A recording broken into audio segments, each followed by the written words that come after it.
السلام علیکم۔ اردو قواعد۔ اسم و عام۔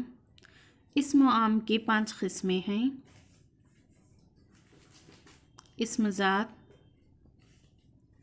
اسم کیفیت، اسم اعلیٰ، اسم ظرف، اسم جمع۔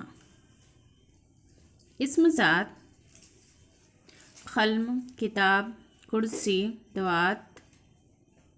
قلم لکھنے کے لیے، کتاب پڑھنے، کرسی بیٹھنے اور دوات اپنی سیاہی رکھنے کی حیثیت سے الگ الگ پہچانی جاتی ہے۔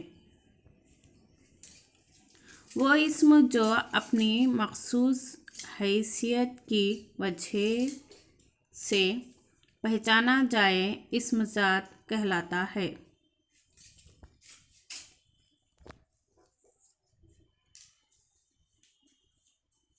اسم کیفیت: بچپن، اندھیری جوانی، گولائی۔ مندرجہ بالا تمام الفاظ کسی اسم کی کیفیت یا حالت کو بتا رہے ہیں۔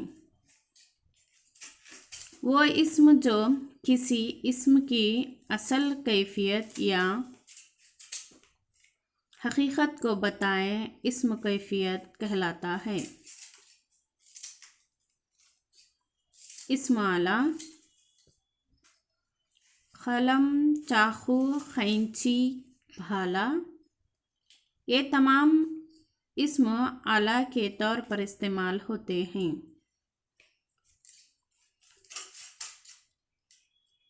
وہ اسم جو کسی اعلیٰ اوزار اور ہتھیار کا نام ہو اسم اعلیٰ کہلاتا ہے۔ اسم ظرف: میدان، حیدرآباد، گھنٹے، صبح سویرے، صدی۔ مندرجہ بالا تمام الفاظ وقت، زمانہ یا جگہ کو بتا رہے ہیں۔ وہ اسم جو جگہ یا وقت کو بتائے اسم ظرف کہلاتے ہیں۔ اسم جمع: فوج، جماعت، طلبہ، صف۔ مندرجہ بالا تمام الفاظ واحد ہیں مگر معنوی اعتبار سے جمع ہیں۔ وہ اسم جو ایک ہی قسم کے افراد یا چیزوں کے لیے بولا جائے یعنی لفظاً واحد اور معناً جمع ہو اسم جمع کہلاتا ہے۔